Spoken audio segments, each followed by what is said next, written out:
magician in New York City by the name of Tony Spina. Does anybody remember Tony Spina? Yeah, of course. New York Tanning. It's Tanning's Magic Show. Tony put out an effect called Room for Doubt back in 1972. I was 12 years old and I loved Room for Doubt.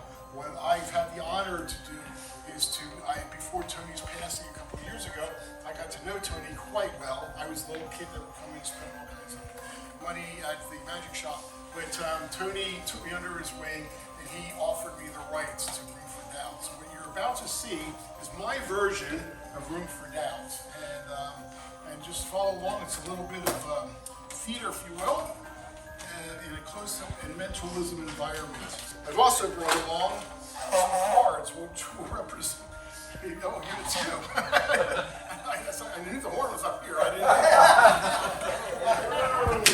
Magic. Anyway, we're not gonna need this stuff. But I brought along the makings of a mystery mansion. Criminal scene or crime scene. What we have here is the library. Can everybody see the library? All right. We have here the attic. We have the conservatory. We have, I'm just kind of arranging for this mansion here.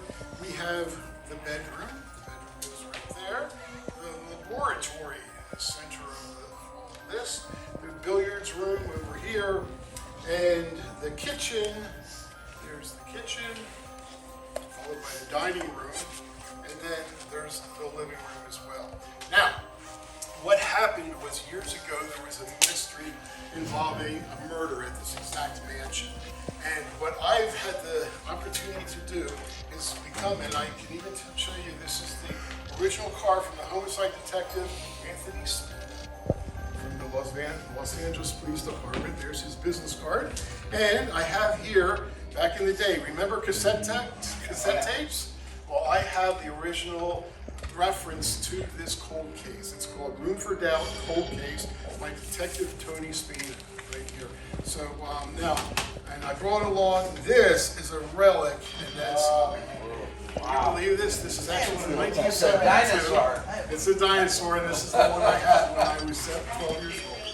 Isn't that crazy? I know.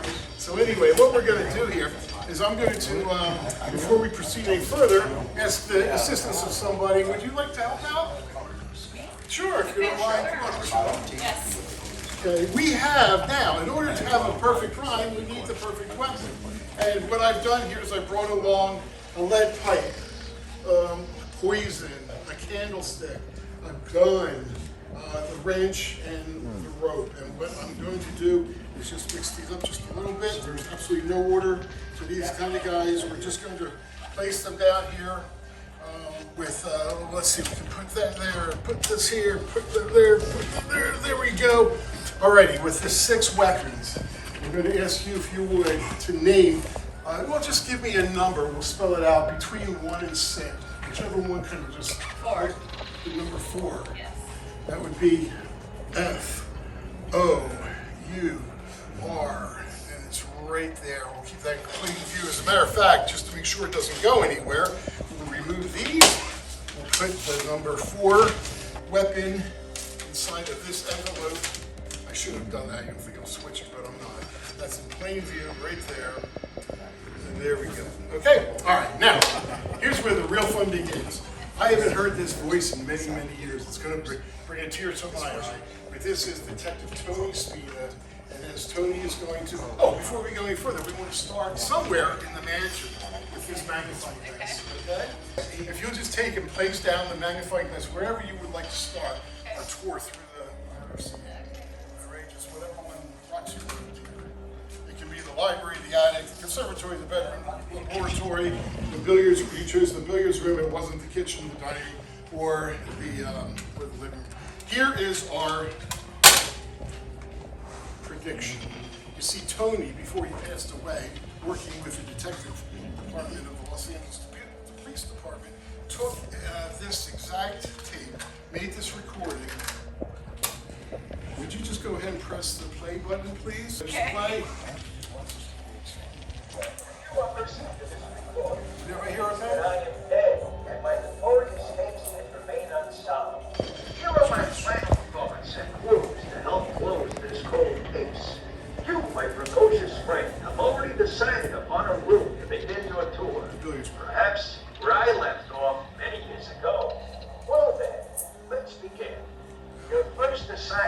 Darken the conservatory by throwing the switch. The room has been eliminated.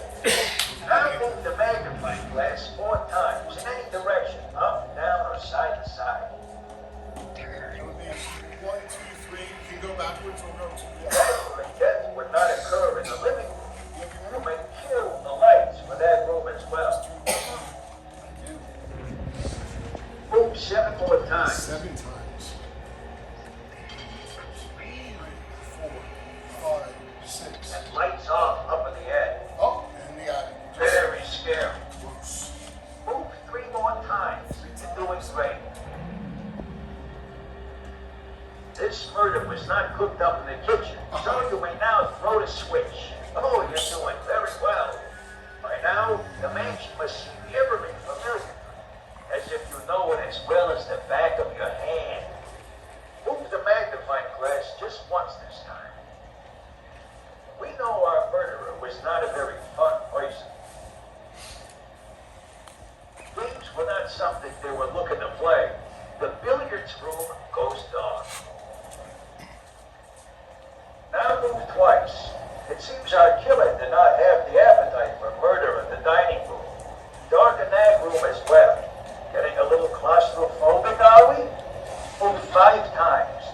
5 times. And lights out up in the library. Our murderer was obviously not an intellectual. Move 3 times. And turn off the bedroom lamp. That leaves us with the laboratory. Yes, the place in which the foul deed was done. As you open the envelope, you will find the weapon was none other than the gun.